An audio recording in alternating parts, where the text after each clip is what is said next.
అందమైన చర్మ సౌందర్యం మీ సొంతం. Second aqua radiance deep cleansing gel.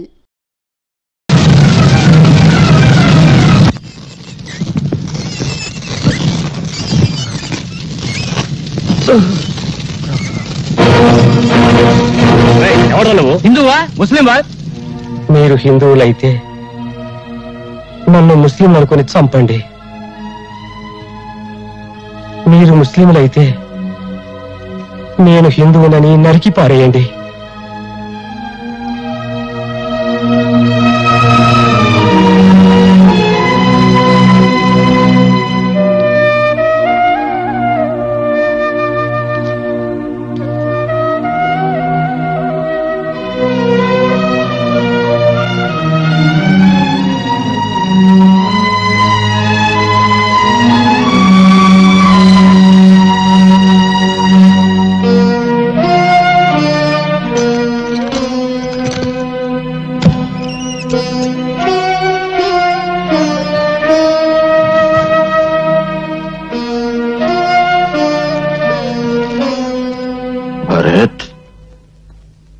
వాళ్ళ ఆఖరి నేను చూడలేనురా. ఈ డబ్బు నేను చస్తే నాతో పాటు తగలబెడతారా? లేదే, తీసుకెళ్ళరా. ఈ డబ్బు మొత్తం తీసుకెళ్ళు. వాళ్ళ కన్నీళ్లతో తీసుకెళ్ళు. వాళ్ళ కష్టాల నుంచి బయటకు తీసుకురారా. వాళ్ళంతా పాపం పొట్ట చేత్తో పట్టుకుని ఇక్కడికి వచ్చారురా. ఇక్కడికి వచ్చిన రోజున నువ్వు హిందువా, ముస్లింవా, క్రిస్టియన్వా అని అడిగానా? లేదే, అడగకుండానే ఆశ్రయించాను. ఎందుకు? ఈ ప్రపంచంలో ఆకలి, చావు ఈ రెండేరా మనుషులందరి దగ్గరికి చేర్చేది. స్వార్థం, డబ్బు ఈ రెండేరా మానవత్వాన్ని చంపేసేది. మానవత్వాన్ని చంపేసే డబ్బు నాకెందుకురా? 10 మందికి ఉపయోగపడితే చాలరా. తీసుకెళ్ళి ఇచ్చేసారా. చింతనంలో మా నాన్న పోయాడు. అందుకే నాకు తండ్రి మమకారం తెలియదు. ఈరోజు నేను చూస్తుంటే ఆ మమకారం విలువ తెలిసింది. నువ్వు పిసినారితనంతో కూడబెట్టిన నీ సొమ్మును చూశాను, కానీ నువ్వు దాచుకున్న మంచి మనసును చూడలేకపోయాను. ఈ క్షణం నుంచి నిన్ను నాన్నని పిలుస్తా. నాన్న,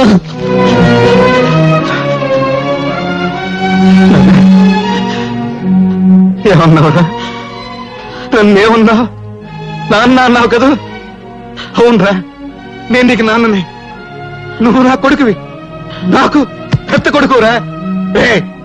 నేను చస్తే రేపు నాకు తల కొని పెట్టేది నువ్వేరా. ఏంట్రా, ఏంటా చూపు? పర్వాలేదు, కొట్టు. ఇక్కడ చిన్న మెదడు ఉంటుంది, కొడితే చస్తాను. ఇంతకాలం నేను అర్థం చేసుకునేందుకు నేను చస్తేనే. కొట్టు. నువ్వు చావకూడదురా. నా ఆయుష్ అంతా పోసుకుని బ్రతకాలి.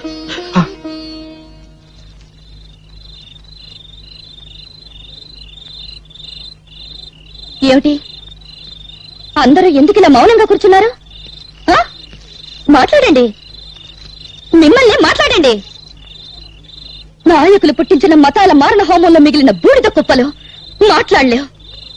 బ్రతికున్న నేరానికి కనీసం మీరన్నా మాట్లాడండి. చచ్చిన వాళ్ల కోసం బ్రతికున్నంత కాలం ఇలాగే ఏడుస్తూ కూర్చుంటారా? కన్నీళ్లను నిప్పురవ్వలు చేసి అన్యాయాలను ఎదుర్కొంటారా? చెప్పండి. మందిరంలో భజన చేసి మసీదులో ప్రార్థన చేస్తే ఏం ప్రయోజనం లేదు. ఈ రాజకీయ గుండాల కాళ్లు, చేతులు, తలలు నరికి మసీదులకు, దేవాలయాలకు తోరణాలు కట్టాలి. మనుషుల్ని మతాల పేరుతో వేరు చేసి రెచ్చగొట్టి ఒకరి తలలో ఒకరు నరుకునే ఆటవిక నాగరికత సృష్టించిన నీచుల నెత్తులతో నరమేధం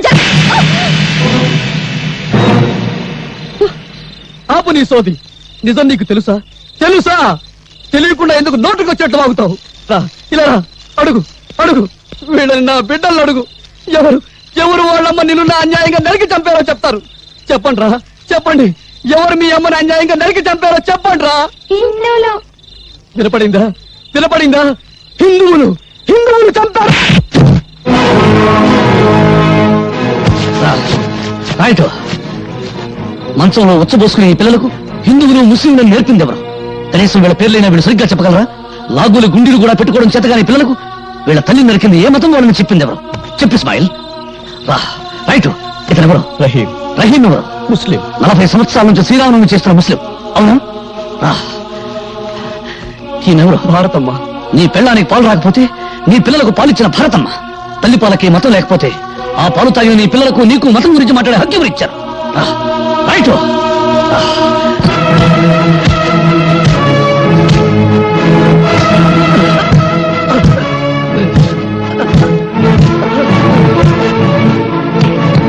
ఇందులో హిందువుల నెత్తురు, ముస్లిం నెత్తురు ఏదో చెప్పు.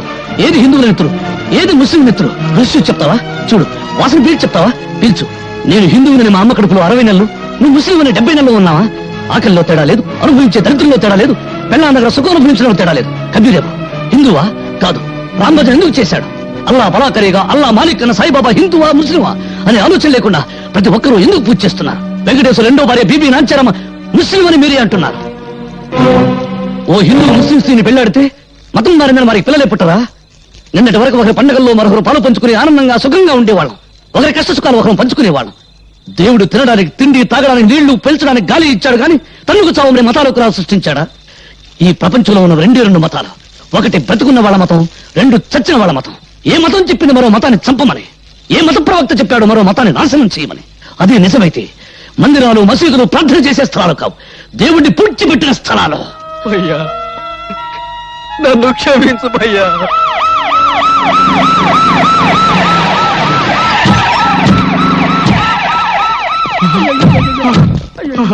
అయ్యో, శభాష్. శవాల్ని పిక్కు తినడానికి కుక్కలు, మోసుకెళ్ళడానికి గాడిదలు వచ్చాయి. శభాష్ శభాష్. వెంట పేపర్ వాళ్ళు, టీవీ వాళ్ళు వచ్చారు. రేపు మీ ఫోటోలు పేపర్లో రావాలిగా. పీనుగుల మీద పిండాకుడు పొట్టాలు కట్టుకోవడానికి వచ్చారు. అధికారం కోసం పక్కలేసే బ్రోకర్లు, పదవి కోసం తల్లిని, చెల్లిని, పెళ్ళాన్ని తరచే డాఫర్లు. గాంధీ గారు పోయేటప్పుడు హే రామ్ అన్నాడు గాని యా అల్లా అనలేదని మతాల కుంపట్లు కూడా వెలిగిస్తారు. ఆగండ్రా, ఇది మా నిరుపేదల పవిత్రమైన నెత్తులతో తడిసిన స్థలం. మీ పాపిష్టి పాదాలతో అపవిత్రం కావడానికి వీల్లేదు. మతం పేరుతో మీరు మనుషులను విడదీస్తే మానవత్వం పేరుతో మేమంతా ఒక్కటవుతాం. విడదీసి పాలించి తెల్లవారి రీతిని మీరు అనుసరిస్తే విరగదీసి మిమ్మల్ని దారిలో పెడతాం. ఇదిగో భర్తబ్బయ్య, ఊరికే ఆవేశపడాల్సిన సమయం కాదు ఇది. ఆపదలో ఉన్న ప్రజల్ని ఆదుకోవాల్సిన సమయం. ఎంతసేపు నీ గోల్ నీదే గాని మేము చెప్పేది వినిపించుకో. ఇదిగో మీ కన్నీళ్లు తోవడానికి, మీకు జరిగిన అన్యాయం మీద కమిషన్ వేయమని ప్రభుత్వాన్ని డిమాండ్ చేయడానికే మేము ఇక్కడికి వచ్చాం. మీకు జరిగిన అన్యాయానికి యావత్ భారతదేశం సిగ్గుతో తలవంచుకోవాల్సిన ఇసాధకర సమయం ఇది. వాడి వాడి అరిగిపోయిన రికార్డు. రెడీమేడ్ చొక్కాల్లా, రెడీమేడ్ స్టేట్మెంట్ తో వచ్చిన మీ సానుభూతి దొంగక నీళ్లు మాకొద్దు. ఆపండి. ఇదిగో భర్తబ్బయ్య, ఇది ప్రజాస్వామ్య వ్యతిరేక చర్య. మేము అహింసవాదు. మీరు అహింసవాదులైతే మీ పక్కన గన్ను పట్టుకున్న పోలీసులు ఎందుకురా? అది సంతోషమా నిన్నే. ఇంకొక క్షణం మీరు ఇక్కడ ఉన్నారంటే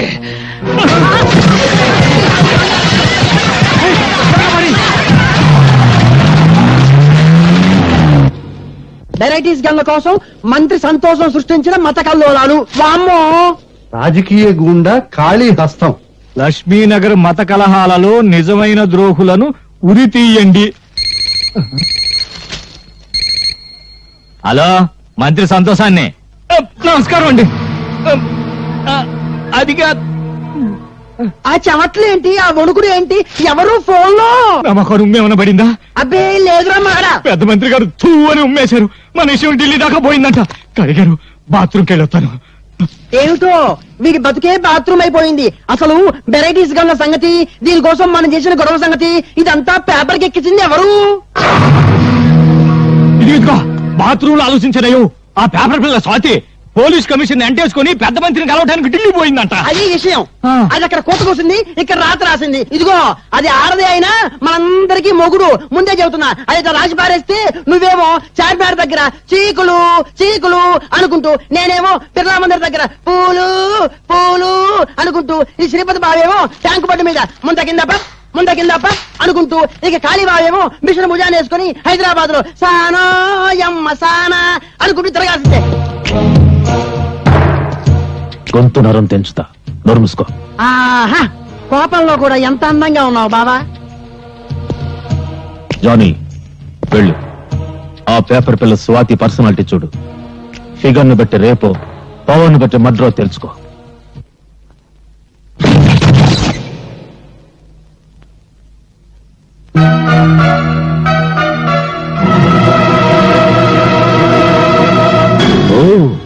ఎవరో అనుకున్నా, నువ్వా? సిగ్గుతో చావకుండా బాడీని ఇంకా డెవలప్ చేసావే. అప్పుడెలా ఉన్నావో ఇప్పుడు అలాగే ఉన్నావు, కస్సుగా. వస్తావా? లేచిపోతావు ఏంటి? బజార్ దానికంటే నీదే పెద్ద లెవలా? వాగుడు ఎక్కువైతే 4 కత్తిరిస్తా. రేయ్, నువ్వెవర్రా? దీని బాడీకి పర్మనెంట్ కస్టమర్వా, టెంపరీ కస్టమర్వా?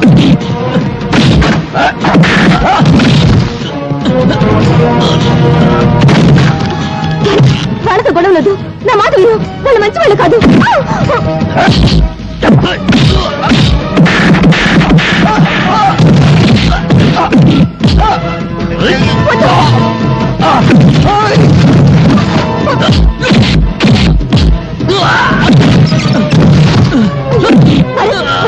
వాళ్ళు వదిలేయి.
ఎవడు వాడు?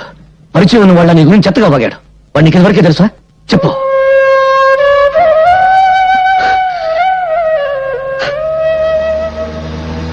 గుండా కాళీని గురించి నేను రాసిన ఆర్టికల్కు చాలా మంచి రెస్పాన్స్ వచ్చిందమ్మా. తనను గురించి చెడుగా రాసిన వాళ్ళ తలలు నరికి పెళ్ళాలకు పంపిస్తానని ప్రెస్ మీట్ లో చెప్పాడట డాడీ కాళీ. చూశాను. బెదిరింపులకు భయపడి సత్యాన్ని చంపుకునేవాడు పత్రికా రచయిత కాలేడు. మీ మాటలు వింటుంటే నాకెందుకో భయంగా ఉందండి. ఇంత పిరికమ్మను ఎందుకు డాడీ పెళ్లి చేసుకున్నావు?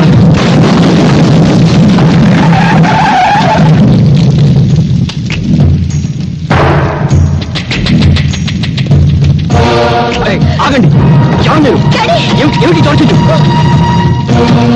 ఏరా, నరికిన తలలతో ఆడుకునేవాణ్ణి నీ రాతలకు భయపడతానా? నా పరువు పేపర్లో నువ్వు తీసావు, నీ పరువు పబ్లిక్ లో నేను తీస్తాను. ఓ, ఎంత సెక్సీగా ఉన్న కూతురుందా నీకు? నీ పేపర్కు మ్యాటర్ కావాలంటే దీన్ని ఏదో చెయ్యాలి. ఏం చెయ్యాలి?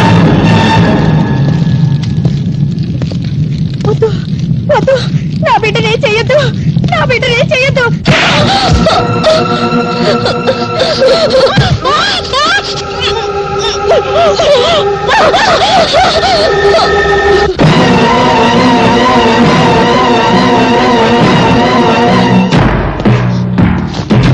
ఆగండి, కదిలితే కాళ్ళు నరుకుతా.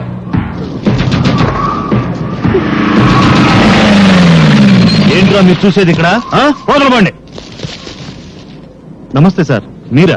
సమయానికి వచ్చావు. మీరంతా ఒక్కొక్కళ్ళు వచ్చి దీన్ని కసి తీరా ముద్దు పెట్టుకోవాలి. తప్పుకున్నా తప్పించుకున్నా మీ తల తెగిపోతుంది. ఎస్ఐ, ఒక్కొక్కళ్ళని పంపించు.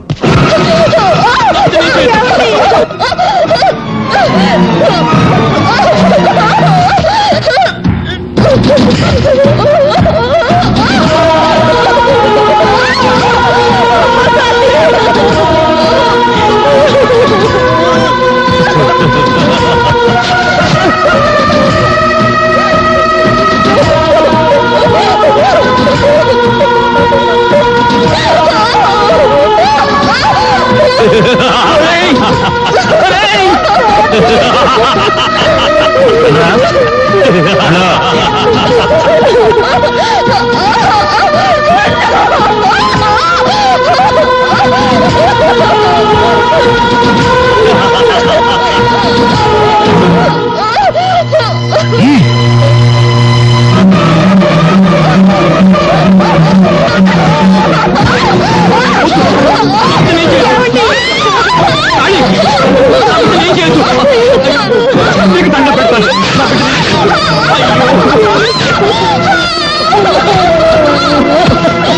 ఆధారాలు లేకుండా నీ కూతుర్ని చూసి ఎన్నాళ్ళైందో చూసుకో.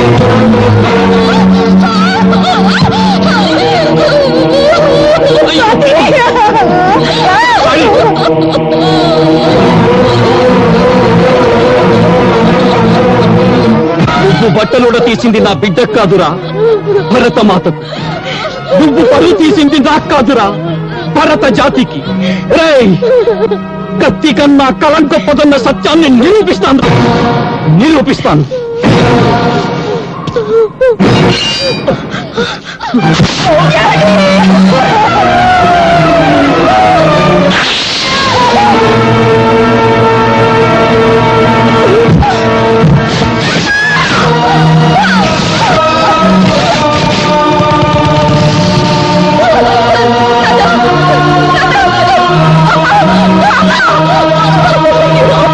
నేను 1 టౌన్ ఎస్ఐని మాట్లాడుతున్నాను.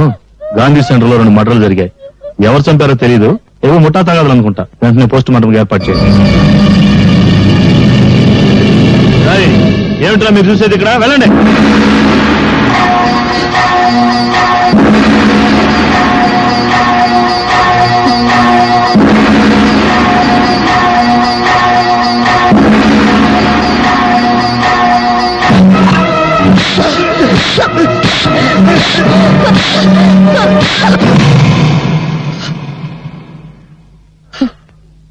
చీకటిని దీపంతో చంపేస్తాం, పాపాన్ని ఎలా చంపగలం? పాపాన్ని చంపాలని పిచ్చి ఆలోచనతో న్యాయం కోసం కోర్టుకెళ్లాను. కానీ అన్యాయం నాకంటే ముందు కోర్టుకెళ్ళింది. ఓడిపోయాను. అనాథగా ఇక్కడికి వచ్చాను. ఇక్కడికి అందరం అనాథలుగానే వచ్చాం. కేర్ ఆఫ్ ప్లాట్ఫారం గాడు అంటే నీకు ఉన్నారు. కొందరికి రేషన్ అయిపోయింది, వెళ్ళిపోయారు. అమ్మ సంగతి తెలియదు. ఇంకా ఇప్పుడు నువ్వు ఉన్నావు. నేను ఎలాంటి వాడినో చెప్పే కాంట్రాక్ట్ సర్టిఫికేట్ నా దగ్గర లేదు. బీడీలు తాగుతాను. జెండా మార్కు బీడి, దేశభక్తి కోసం. జెండా మార్కు బీడీ వాసన, జెండా వాసన. అందుకే నాది గబ్బునూరు. వస్తా.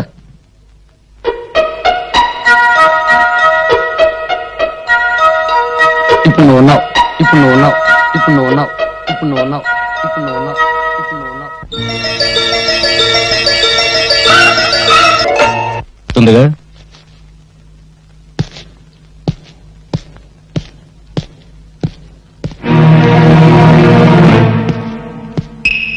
నాన్న, నాన్న, ఎవరతను?